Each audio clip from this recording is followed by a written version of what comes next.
Am I the a-hole for ending my marriage after finding out my wife was planning to leave me, but only after she stayed long enough to do a small career change? Last year, my soon-to-be ex-wife, 32 female, told me she wanted to transition from being a labor and delivery nurse to becoming a specialist cancer nurse. She said she planned to return to college, cut back her hours at work, and finish her training in 2 years. I was supportive, though a little surprised. She had always seemed happy with her career and our life with our 2 kids. But I know people can sometimes spontaneously feel the urge for something more or different, so it wasn't a big deal at first. Her decision put some strain on me. Because she was so busy, I had to take on a lot more to allow her to do less. What used to be a 50-50 division of responsibilities shifted to about 80-20 after she returned to school. About 4 months after she started college, I overheard her talking to her best friend. I wasn't supposed to be home for another hour, but had managed to leave early and had the kids with me. Her friend asked her how she could stay married while keeping up the pretense. My ex said that if she left me, she would never be able to make the career move because she wouldn't have the time to be a single parent while working and training for her specialty. She added that I was supporting her without realizing she wanted out of our marriage and that she planned to leave as soon as she secured her new job. Her friend told her this would all blow up in her face when I found out, and she responded that she didn't care. She said she'd screw herself over by continuing to work, even after we had kids. Otherwise, she could have left earlier and made me pay child support while she pursued her goals. When her friend left and the kids were in bed, I told her the marriage was over and that I refused to be used until she got what she wanted. She tried to say I'd misunderstood and was overreacting. She was ready for an argument, but I told her we wouldn't discuss it in front of the kids. Once they were out of the house, we had it out. She accused me of being selfish and punishing her for changing her mind about our marriage. She said that if I were a good man, I'd encourage her to quit her job and support her until she was ready to leave. In the end, I filed for divorce and moved out of the home. I wanted to fight for the house since I had lived there before we were together, but her name was on the deed, and I didn't want my kids to live in a hostile environment. They were already going through a lot, and the divorce has been difficult for them. My ex hates me, her family hates me, and my kids aren't allowed to talk about me around them. I've tried to hide how sad I am around the kids, but I fear they've picked up on it. My ex is fighting the divorce, and her family keeps telling me I'm selfish, and that I should understand a woman has the right to ensure her stability before ending a marriage. But she would have been stable without going back to college. Her job was secure, and before this, she worked enough hours to support herself and the kids on her own if she had to. She simply didn't want to continue in that job. I don't feel like I owe her that support. Maybe I'm wrong though. Now for the top comments. She has a right to leave a marriage whenever she deems fit and for whatever reason she has. But so do you. I find it interesting that her problem isn't trying to fix the marriage, but instead making you her doormat for a comfortable future. Not yours, hers. Not a-hole. There are legal rights and moral rights. She has failed morally and ethically. He needs to get as far away from her as possible. While legally she has the right to end it, it's super unethical to soak him financially before she leaves. Not the a-hole. You do not have to stay in a relationship to be used. I would have advised you to not leave the home if I was your lawyer, and never put a spouse on a premarital asset. My family didn't think I should leave the house either. But staying wasn't the right thing for my kids. They would have witnessed too much hostility and fighting. Even if I refused to engage, if she was willing to act like that around them, it wouldn't have been fair for them to live through. I'm sorry you were going through this. But honestly, the a-holes are your ex and anyone who told you to stay. That is ridiculous. The marriage, they wanted me to leave. I did have a few people suggest I should have tried counseling with her first, but she was already gone and didn't want to work on us. She just wanted a safety net. Next story. Am I the a-hole for refusing to let my fiancé play dad to his nephew because he's biologically his son? He was the sperm donor. My fiancé donated sperm to his brother and his now ex-wife because they were having issues conceiving naturally. The wife was checked by multiple doctors, but his brother refused to get checked. because he didn't want people to think he was less of a man. So he roped my fiancé into secretly donating sperm. I wasn't comfortable with the idea, but my fiancé comes from a close-knit family. So I knew I wouldn't be able to convince him not to help his brother. So I didn't even try. His brother was supposed to raise the child as his own, but he couldn't cope with the fact that the baby wasn't biologically his. So he divorced his wife before she even gave birth. Ever since, my fiancé has been supporting her financially because his brother left her with nothing and she doesn't work.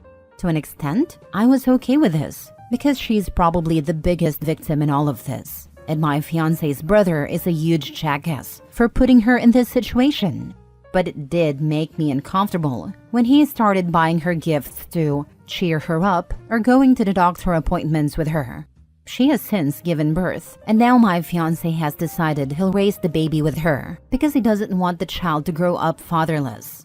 Also, a big reason I think he wants to raise the baby is because his brother has made it seem like she was unfaithful to his family, so they're questioning whether the baby is part of their family or not.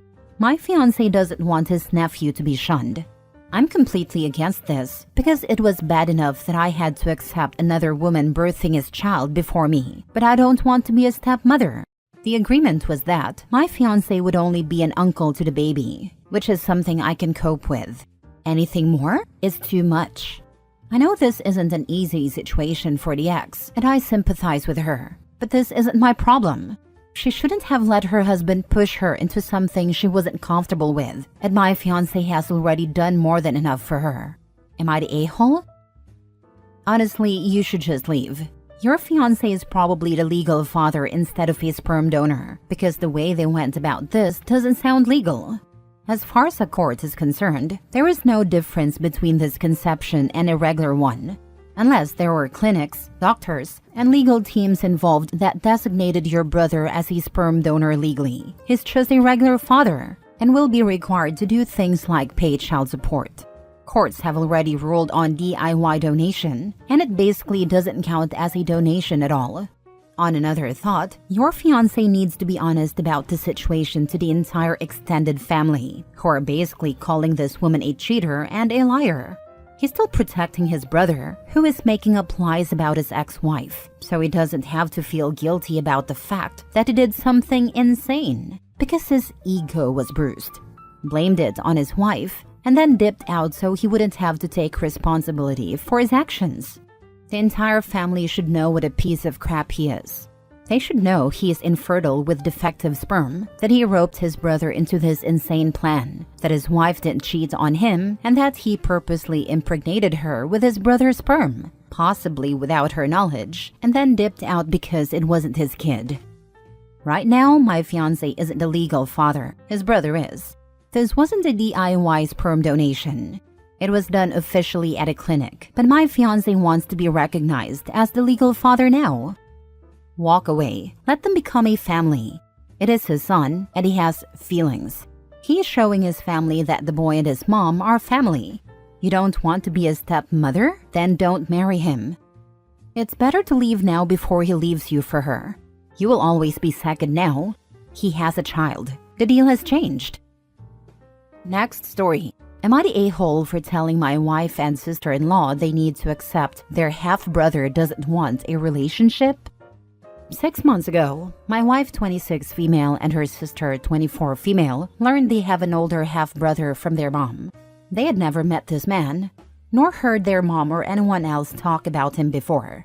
The only thing they know is that he was primarily raised by his paternal grandparents. When they found out he existed, they hired an internet PI to help them find him. The PI found his social media profiles and full name. From there, my wife and her sister made contact. There was no reply, so my sister-in-law decided she would message him once a week in case he wasn't getting the notifications. She and my wife did everything they could to convince themselves that he wasn't responding for some other reason, other than the fact that he didn't want a relationship. After a few months of this, he finally replied once, saying he wanted to be left alone and did not want a relationship or any form of contact with them. Soon after, his profiles were made private, so only his friends and followers could interact with him.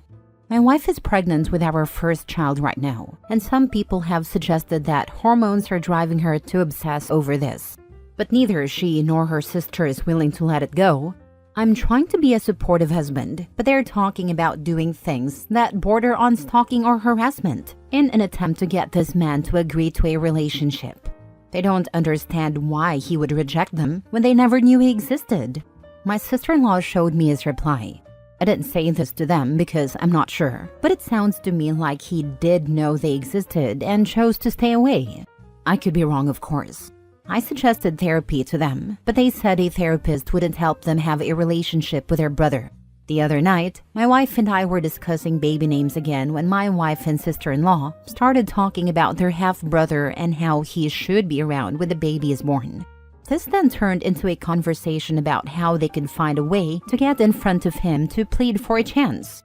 That's when I told them they were handling this badly and needed to learn to accept his no. I said they don't have to like it and they're allowed to have their own feelings about it, but they need to accept that he has said no. I told my wife that her half-brother was occupying more of her mental space than our unborn son, and he's going to be born soon. Our lives are about to change. Sister-in-law said I wasn't being understanding enough. My wife didn't argue either way, but she looked really thoughtful, and she's been quiet since that conversation. Am I the a-hole? Not the a-hole. Sorry, but it's kind of delusional for them to say their half-brother should be there when the baby is born, at least given how things are currently going. All you did was give them a reality check. He asked them not to contact him. Any further attempts could be harassment. You don't want them messing around and ending up with a restraining order. If the half-brother ever changes his mind, he'll reach out. The ball is in his court, but he may or may not even pass it back. That's up to him. They can't force a relationship. Right? I want someone I've never met before to be there for the birth of my child. Not the a-hole. Not the a-hole. Sharing DNA does not require a relationship. They need to accept this. His family is the one who raised him and the people he built a life with, not some random people he happens to share an egg donor with. Why is this so hard for them? Last story. Am I the a-hole for oversharing to my in-laws when they called me on being a typical guy who doesn't put effort into maintaining his family relationships? My wife, 25 female, comes from a close and happy family. Both parents are really involved with their kids, who spend time with and enjoy being around one another. All the siblings get along well and are there for each other. They have family dinners regularly, are in each other's weddings as bridesmaids/groomsmen, talk almost every day, and have a very active family group chat. If someone in the family needs help, they will be there, even if it's in the middle of the night. I, 25 male, come from a very different family.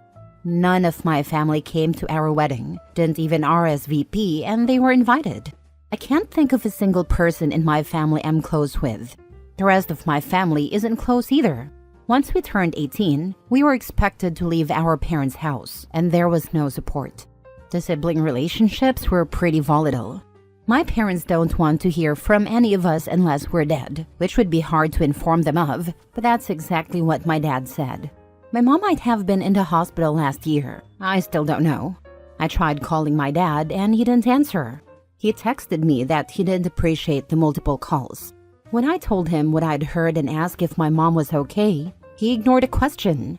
I tried texting her but I got no reply. I only know she's alive because she left a voicemail weeks later saying she didn't want any of us thinking we could come home for Christmas. I'm not even sure I have the correct numbers for most of my siblings. Honestly, I'm not sure even a death in the family would bring us all back together. I could be an uncle right now and wouldn't have a clue. It's the way it is. We never had a close family. As kids, we were expected to entertain ourselves and deal with everything alone. No help from parents, no sibling bond. I'm the youngest, and that was my normal. My experience with my family made my wife's family seem surreal to me. I had never been around people who cared so much about each other and actually wanted to spend time together. I'm pretty sure I'd have been locked out of the house as a kid if I tried to spend any real time with my parents or siblings. I was upfront about my family situation. My wife knew everything and had been with me during the rare call with a family member. She was stunned by the total indifference and lack of care. She's never actually spoken to a single member of my family. I spend time with her family frequently, and since we got married 7 months ago, it's become pretty clear that my in-laws think I'm just one of those can't be bothered to make the effort with family type of guys. My wife always has my back, and whenever a comment is made about it, she always speaks up. I've told her family before that we just weren't close. A couple of weeks ago, we met for a big family dinner, and my mother-in-law made a comment that if I picked up the phone and talked to my family, I'd be closer to them. My wife told her it's not that simple, and that my family just isn't interested. Both her parents responded with something like, maybe they're tired of chasing after their kids. My wife said they shouldn't blame me when we've already explained it. They said they simply couldn't buy that an entire family cares so little for one another. At that point, I went into exactly how it had been growing up. The expectation to move out at 18 and never come back to our parents. I read a few texts I had from family members and even explained a situation with my mom possibly being in the hospital. I showed them my phone and everything. I told them that's the reality of my family. That's just how mine are. And while I appreciate that they have a close family and can't imagine it, they don't get to put all of that on me. My wife agreed with me and told them she hoped it would be the last time this was ever mentioned. But her family felt like I overshared and made the dinner awkward. Maybe I did go a little over the top with it. Am I the a-hole? Now for the comments. You made things awkward? Oh no, those were the consequences of their crappy behavior by prying into something that's already been explained to them. Maybe next time they'll stay in their lane? Not the a-hole. Maybe, hopefully. I think they had their eyes opened if nothing else. How are they all adults and not understand that some families are just toxic and dysfunctional? They are either, as a whole, very sheltered or just willfully blind. I'm glad to hear that your wife stands up for you though, and I wouldn't worry about what your in-laws think. They wouldn't have had to hear about it if they had just used their manners and let it go. Not the a-hole. I think in their minds, families might not be as close, but they still expect a certain amount of love and care in all families. They don't grasp the concept that you can have a big family where love and care never existed. To them, it's unimaginable, because even the worst families they've encountered were better than the one I came from. I can understand it seeming strange. It's like how I felt when I first encountered them. It was so different from what I was used to. But I never doubted they were close. I realized the families could be different from mine.